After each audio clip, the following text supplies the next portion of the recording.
नमस्ते छात्रों, सुप्रभात। पिछले तासिका के माध्यम से हमने विशेष अध्ययन हेतु कनुप्रिया डॉक्टर धर्मवीर भारती जी द्वारा लिखित इस पाठ का अध्ययन करना आरंभ किया है। हमने पिछले तासिका के माध्यम से लेखक परिचय, प्रमुख कृतियाँ और कृति परिचय के साथ साथ जो पाठ्य में 4 कविताएं दी गई है उसकी प्रस्तावना को या उन कविताओं के जो प्रस्तावना है उसके बारे में हमने जानकारी ली है। आज हमें इस तासिका के माध्यम से जो 4 पद्य है उनका वाचन यानी कि जो काव्य वाचन है वह इस तासिका में हमें करना है। तो देखते हैं, जो पहला पद्य, पहली कविता है वह इस तरह से है।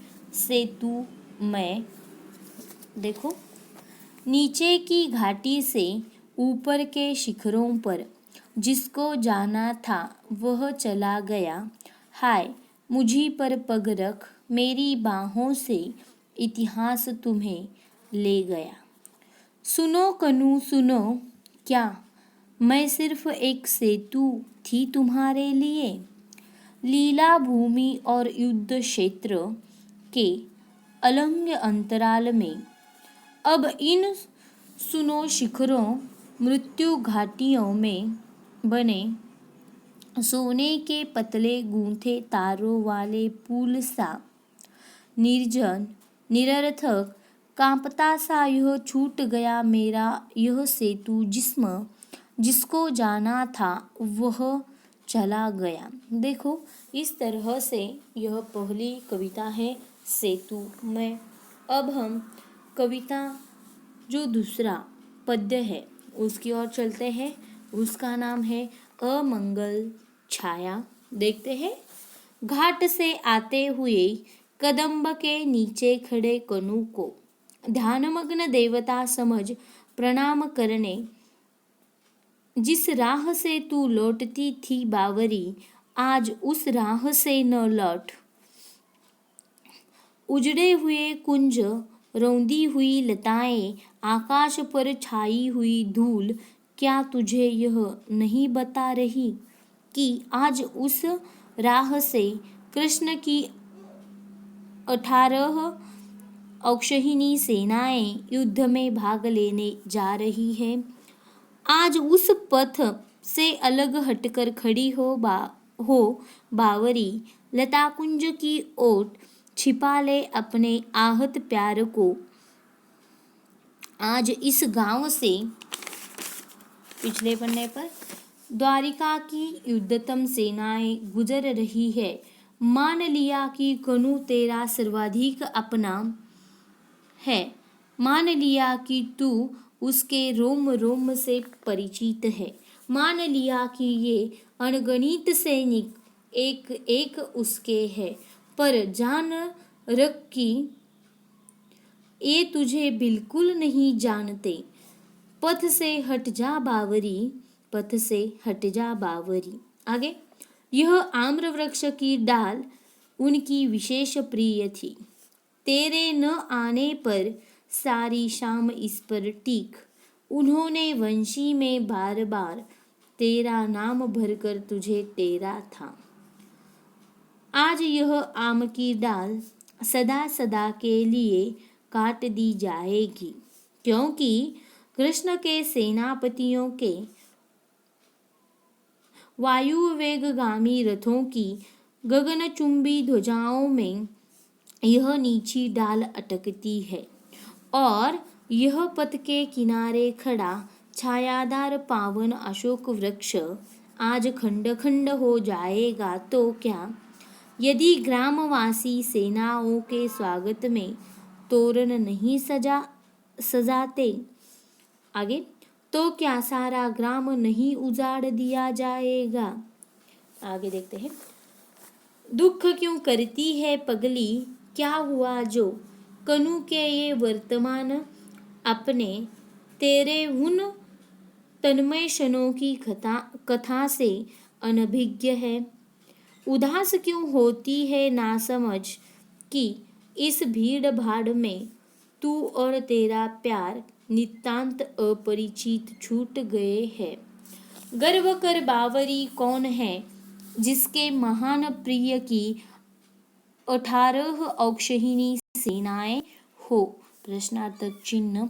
इस तरह से यह दूसरी कविता है अमंगल छाया। अब तीसरा जो काव्य है, तीसरी जो कविता है, वह एक प्रश्न इस तरह से है, देखते हैं।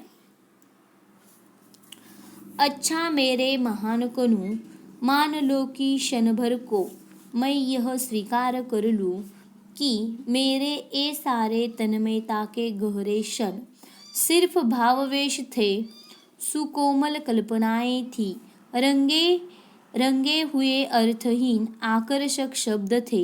मान लो कि क्षण भर को मैं यह स्वीकार लूं कि पाप पुण्य धर्माधर्म न्याय दंड क्षमाशील वाला यह तुम्हारा युद्ध सत्य है, तो मैं भी क्या करूं कनु, मैं तो वही हूँ तुम्हारी बावरी मित्र, जिसे सदा उतना ही ज्ञान मिला जितना तुमने उसे दिया। आगे, जितना तुमने मुझे दिया है अभी तक, उसे पूरा समेटकर भी आस पास जाने कितना है तुम्हारे इतिहास का, जिसका कुछ अर्थ मुझे समझ नहीं आता है। अपनी जमुना में जहाँ घंटों अपने को निहारा करती थी मैं, वहाँ अब शस्त्रों से लदी हुई अनगणित नौकाओं की पंक्ति रोज रोज कहाँ जाती है। प्रश्नार्थक चिन्ह। धारा में बह बह कर आते हुए टूटे रथ, जर्जर पताकाएं किसकी है। यहाँ पर भी प्रश्नार्थक चिन्ह है। हरी हुई सेनाएं, जीती हुई सेनाएं, नभ को कांपते हुए युद्ध घोष, क्रदन स्वर, भागे हुए सैनिक से सुनी हुई। आगे, अकल्पनीय अमानुषिक घटनाएं युद्ध की, क्या ये सब सार्थक है।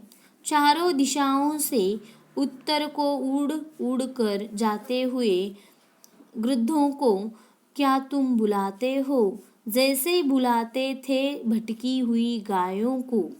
जितनी समझ तुमसे अब तक पाई है कनु, उतनी बटोरकर भी कितना कुछ है जिसका कोई भी अर्थ मुझे समझ नहीं आता है। अर्जुन की तरह कभी मुझे भी समझा दो, सार्थकता है क्या बंधु। मान लो कि मेरी तन्मयता के गहरे क्षण रंगे हुए अर्थहीन आकर्षक शब्द थे, तो सार्थक फिर क्या है कनु। पर इस सार्थकता को तुम मुझे कैसे समझाओगे कनु। यहाँ पर हमारी जो तीसरी कविता एक प्रश्न यह समाप्त होती है। अब हम जो हमारी आखिरी कविता है शब्द अर्थहीन, इसकी ओर चलते हैं, देखते हैं इस कविता में क्या बताया है। शब्द शब्द शब्द dash dash dash dash dash, मेरे लिए सब अर्थहीन है यदि वे मेरे पास बैठकर तुम्हारे कांपते अधरों से नहीं निकलते। शब्द शब्द शब्द, कर्म स्वधर्म निर्णय दायित्व, मैंने भी गली गली सुने हैं ये शब्द। अर्जुन ने इनमें चाहे कुछ भी पाया हो, मैं इन्हें सुनकर कुछ भी नहीं पाती प्रिय। सिर्फ राह में ठीठ कर तुम्हारे उन अधरों की कल्पना करती हूँ जिनसे तुमने ये शब्द पहली बार कहे होंगे। मैं कल्पना करती हूँ कि अर्जुन की जगह मैं हूँ और मेरे मन में मोह उत्पन्न हो गया है और मैं नहीं जानती कि युद्ध कौन सा है और मैं किसके पक्ष में हूँ। आगे, और समस्या क्या है और लड़ाई किस बात की है। लेकिन मेरे मन में मोह उत्पन्न हो गया है, क्योंकि तुम्हारे द्वारा समझाया जाना मुझे बहुत अच्छा लगता है। और सेनाएं स्तब्ध खड़ी है और इतिहास स्थगित हो गया है, और तुम मुझे समझा रहे हो कर्म स्वधर्म निर्णय दायित्व। शब्द शब्द शब्द डैश डैश डैश मेरे लिए नितांत अर्थहीन है।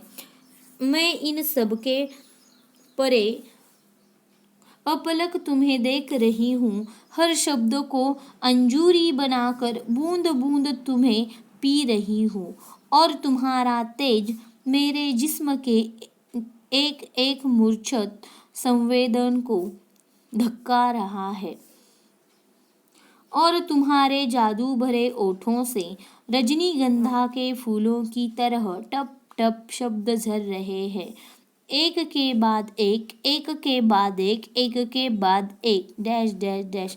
कर्म स्वधर्म निर्णय दायित्व। मुझ तक आते आते सब बदल गए हैं।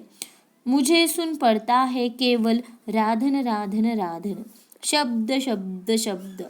तुम्हारे शब्द अनगणित है कनु, संख्यातीत है, पर उनका अर्थ मात्र एक है, मैं केवल मैं। फिर उन शब्दों से मुझी को इतिहास कैसे समझाओगे कनु, इतिहास कैसे समझाओगे कनु। यह जो सारी कविताएं हैं, यह पूरी की पूरी जो कविताएं हैं, वह कनु प्रिया इस काव्य संग्रह से ली गई है। और हमने यहाँ पर चारों कविताओं का काव्य वाचन किया है, और जो अगली तासिका है हमारी, उस तासिका के माध्यम से हमें क्या करना है, इस कविता का, इन चारों कविताओं का आशय, अर्थ या कविता को हमें समझना है, कविता का अध्ययन करना है। तो यहाँ पर हम रुकते हैं। धन्यवाद।